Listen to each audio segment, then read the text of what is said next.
Hi everybody, welcome to the 2013 SAG-AFTRA Award Party at Dave & Buster's in Philadelphia. It's going to be a great night tonight. We're going to see some great people, we're going to have great entertainment, and we're going to get an insight of the Philadelphia film industry. There's a great night planned ahead of us.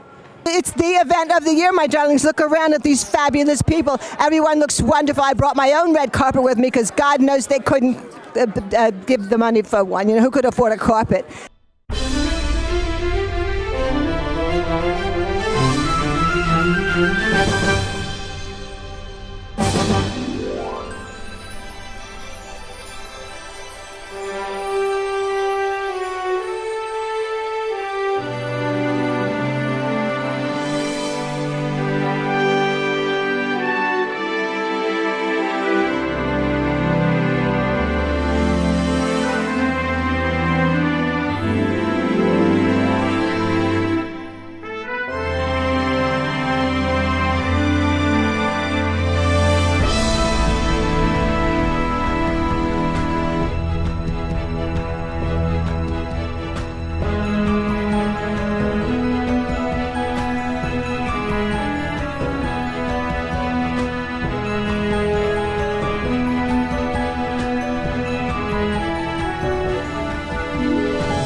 Now, is there any upcoming events that we should know about?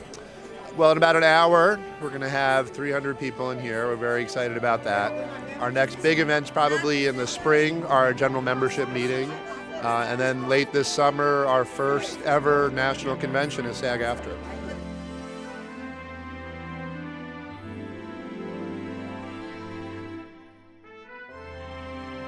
Sandy, can you tell us about the 4 films that are coming to Philadelphia? Well, we've had a few productions come this year. It's probably one of the busier years that we've had in Philly. We had Dead Man Down, Political Animals, Paranoia, and the TV series Do No Harm, which is shooting right now as we speak. And Silver Linings Playbook, which is the big SAG-nominated picture this year, up for four SAG Awards. And Political Animals is up for 1. So that's why we're so excited here in Philly. It's definitely a year to be proud of.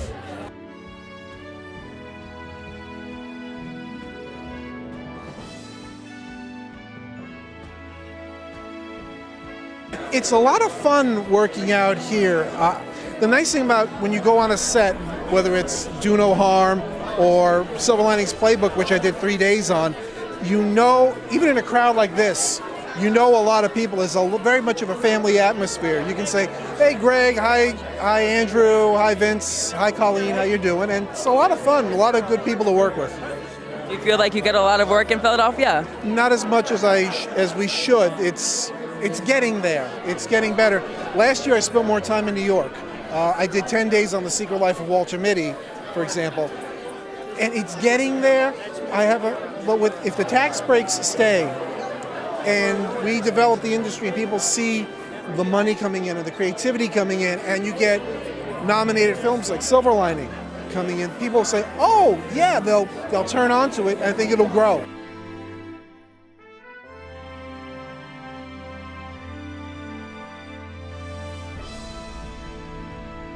Peter, why don't you tell us a little bit about your career in Philadelphia in the film industry? Well, I've been in Philadelphia for quite a while. In fact, I had my 75th birthday this week. And I'm working on a film with Scorsese, which covers the Italian culture for over a 100-year period. The 100-year period covers from 1890 to 1990. It's about a man who was born in New York, and he was the head of the mob in 98 and 68, and his family was killed in 74. And his name was Peter DeFeo. That sounds very exciting. I'm looking forward to seeing that. And what's your name, darling? Hi, Brad. Oh, like Bradley Cooper. Oh, please. Oh, my heart. I need a pacemaker when I think about Bradley Cooper. Silver Linings Playbook, or the older adult version, Silver Panty Liners Playbook. That's the one I'll be starring in. Yes. And then Les Miserables. I dated him. Oh, it's Les Miserables. Oh, I forgot my accent. I forget everything. All right, darling. Let's get things rolling. The bar is open. The people are pouring in. Everybody looks fabulous. I need to check out who they're wearing, and especially the shoes. Who are you wearing, darling? Well, do you like it? Do you enjoy when you get there? And who are you wearing, darling? I'm wearing Club Monaco today. Club Monaco, look! Oh, turn around, do a little spin around for the all of admiring America. Fabulous, my darling. Thank you. We'll talk later. A pleasure, always a pleasure. We're here tonight in the spirit of the award show. I have with me tonight Mark Borkowski. He's up for Best Ensemble in Boardwalk Empire. He plays the character of Paul Sikorsky. And he'll be appearing next season in the show Boardwalk Empire on TV. And Mark's here tonight to receive the Best Actor in an Independent Film. And Mark, would you like to say a few words about it? Yeah. I love coming to Philadelphia to shoot films. I was born and raised down the street in Fishtown. I just love to come home and, work with friends and work with people I know here in Philadelphia and making independent films. I just completed a film with James that we're all very proud of. It's going to be released very soon. And I'm just very grateful. Thank you.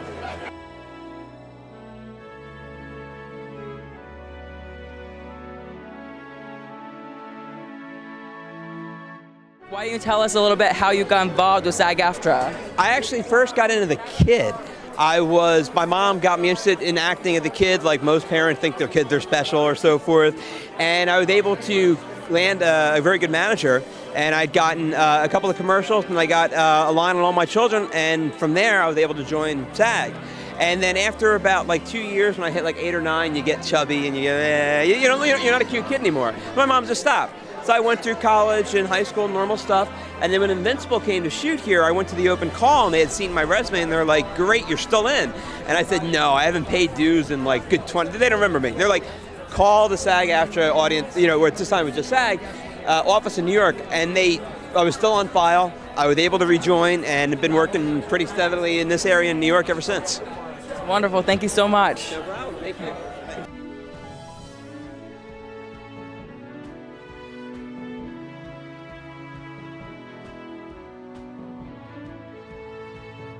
The original Sleeping with the Fishes, I had written it. It was about a mob hit in a barbershop that went awry. We shot a priest. So we're in Joe Giordano's barbershop on Bustleton Avenue in Byberry. Hi, Bobby. Hey, how you doing? So we're in Giordano's barbershop, and we come in with the toy guns. Two kids walking past, they seen us in there, and we got the Cadillac outside with the driver waiting. They run and tell their mother, hey, Mom, they're robbing the barbershop. Well, by the time we get done, we come out there, there's two police cars, and they're waiting for us. We run out with the toy guns. I seen the cops. I said, Vinny, throw the gun down on the floor, put your hands up. He said, why?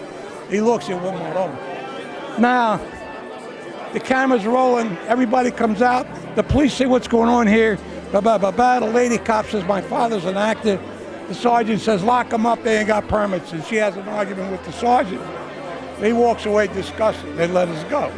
But if we would have had that camera rolling for the outtakes, it was funny. Funny. But I got to tell you, you better get the permits and tell the cops what you're doing in this town before you go playing with guns. So lesson learned, get your permits and keep the camera rolling.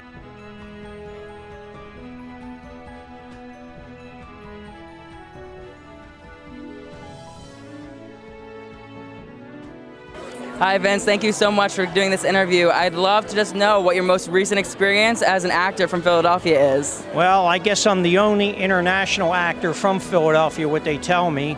I was picked by Luc Besson, who's the largest, the biggest, not the largest. He's the biggest producer in France, and he done Taken, Taken 2, things like that. We done a movie over there in France. We filmed in Normandy, and it's Robert De Niro, Michelle Pfeiffer, Tommy Lee Jones. We shot the scenes from Malavita, which I heard through the grapevine. They're going to change the name of the movie to Bad Fellows, because it's actually an extension of Goodfellas.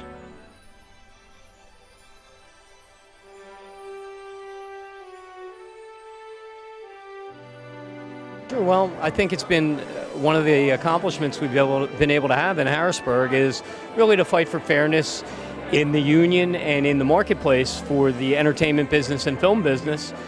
The tax credit's been a tremendous thing that we've been able to fight for, but you still have producers or employers that try and break unions and pay a lesser wage and create a situation where it's not fair. So we've been able to stand up and make sure that the conditions are fair, so that actors can support their families, so that people in the business can support their families and be paid really in a fair way.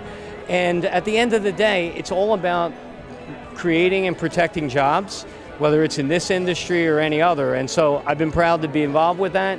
It's a great union, SAG-AFTRA, and we look forward to continuing to carry on the fight in Harrisburg. And we continue to looking for you to do that too. And also one of your accomplishments is with the child labor laws. Why don't you tell us a little bit about that? Well, Tyler, every industry evolves, every industry changes, and the entertainment industry is no different. Years ago, when the child labor code was written in Pennsylvania, there was no such thing as reality TV. And we observed the need for the child labor code to be updated relative to children that participate in reality TV. And one of the examples of that, of course, is the Gosselin family in the reality television show that was filmed right in Berks County in Pennsylvania. And we decided that we wanted to vet this issue, and we updated the child labor code in Pennsylvania to emulate much of what was already being done in California, such as 15% set aside of a child's salary to be held in trust, limitations on working hours of child actors, and also to ensure that children were given their educational benefits. So we are very grateful for the support of the Screen Actors Guild and of my colleagues in the Senate, such as Senator Stack. That's great, guys. Thank you. And we really appreciate all the hard work for all the fair rights and equality. Thank you. Thank you for everything you're doing. Hope you enjoyed the inside look at the Philadelphia film industry. We're going to go enjoy the SAG Awards. Philadelphia, Tyler Seekoff, Metro4.com.